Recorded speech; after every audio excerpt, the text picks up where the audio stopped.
Hey guys, what's up? It's Sam2Sad back again, and this time I'm gonna show you some tips and tricks on Cook Off and Payday 2. So let's get started. The very first thing you're gonna need to do is establish a cook. You need to know, to make this work perfectly, you need to find a teammate that's going to be the cook and focus on cooking. Simply because when you have too many people focus on cooking, it's gonna disrupt everything, and one, your defense is gonna be down, and two, one wrong move and the whole place blows up, literally. So you really should have just one cook that knows what he's doing, that is experienced, and so on and so forth. In this video, Tupac Shakur, my homie, is actually the cook. You can have two cooks if you want, but I would suggest having one cook per batch. So, if Tupac wants to make one batch and then I'll make the second batch, so on and so forth. We didn't do that. Tupac kind of handled it until towards the end, where Loch Ness Lobster helped him out a little bit, So we kind of switched. They kind of switched off, as me and Grey Matter kind of just defended the place. Loch Ness also defended until the end, also. Okay, so let's get started from the beginning. The most important job is cooking. So this is exactly what I'm going to be explaining. So pretty much, you need to find ingredients to start the cooking process, and some people find it difficult to find them right away. But there's only four spawn points where they come in. It's the white pickup truck outside.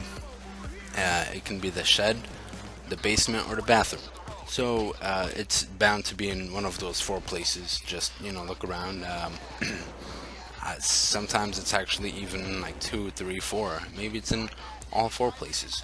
But as you go on through the level, I believe they have like a care package drop, where they drop more ingredients if you take all of the ingredients that is on the map.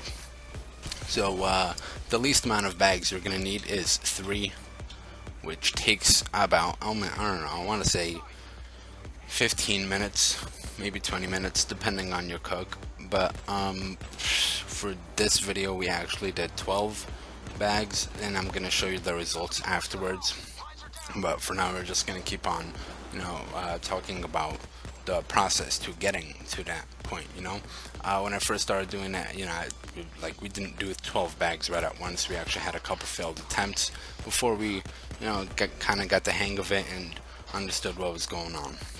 So, after 3 bags are made, a van will appear. Well, not, he doesn't just appear out of fucking nowhere. He's not Spider-Man. I don't know why I said Spider-Man, but okay, anyway. Yeah, the van comes in. You should definitely start moving the bags once the van comes, even if it's 3. That way, if you do fail somehow, some way, you still have, at least 1 or 2 or 3 bags available that you get to take home with you. So, and it's also much easier to run, one bag at a time instead of waiting until the end. If you want to make 20 bags, you're going to have a very hard time running 20 bags through the goddamn map. So you should definitely start doing that as soon as possible.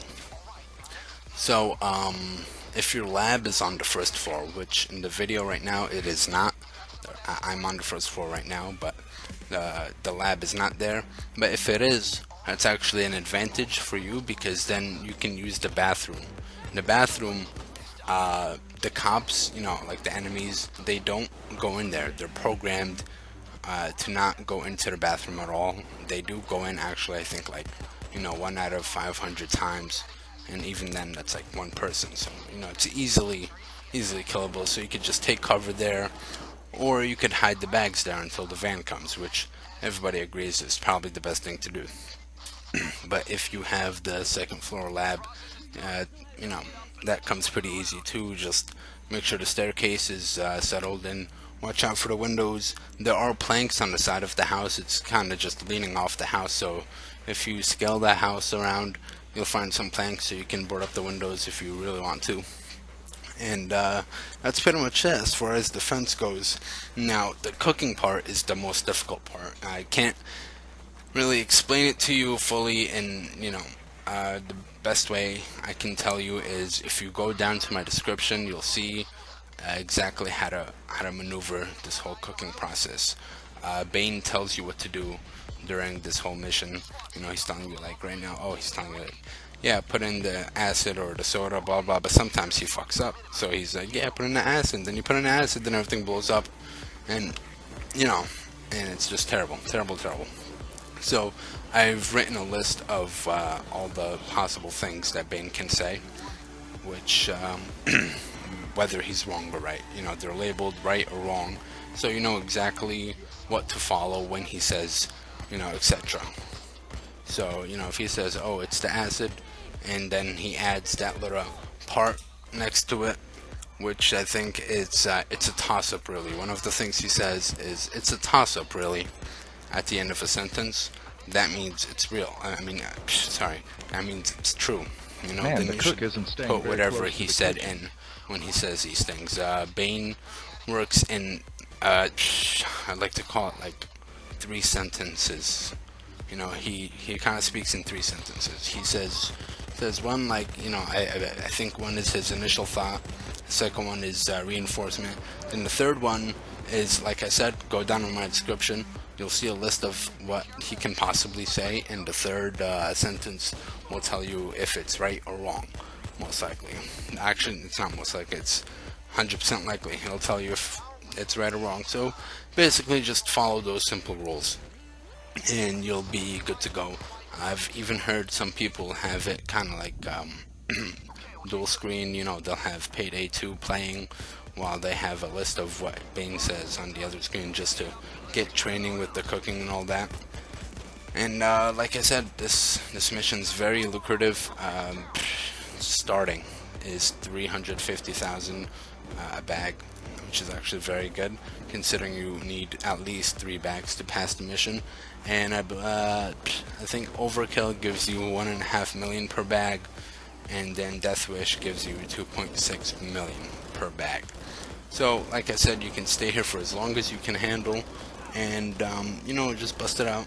We actually, it's funny because we wanted to do 100 bags, but we realized that would take way, way, way too long, and we just simply don't have the time for that. So we ended up only doing 12 bags, which actually came out to very good results. I didn't expect to have that much at the end of it. It only took us about, I believe it was 56 minutes, and you'll see the results afterwards. Okay, and that's pretty much it.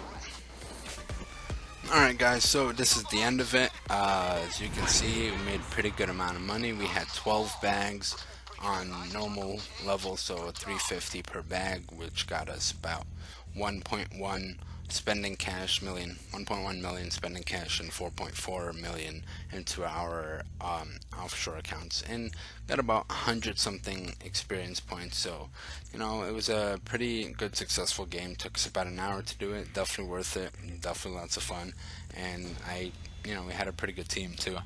So that's pretty much it. If you guys liked the video, if it helped you in any way, like, subscribe, rate, do whatever, comment. And before I go, I'd like to thank again Gray Matter, Tupac, and Loch Ness Lobster for, just knowing how to play the game and giving this a smooth ride. And that's pretty much it. So I'll see you guys next time. If you have any suggestions, you can just message me or comment, and I'll try to I'll try to read all of them. And I say that like I get a million comments, but nobody fucking comments on my videos, so I'll definitely read yours. I'll probably read it like 5-10 times before I go to sleep.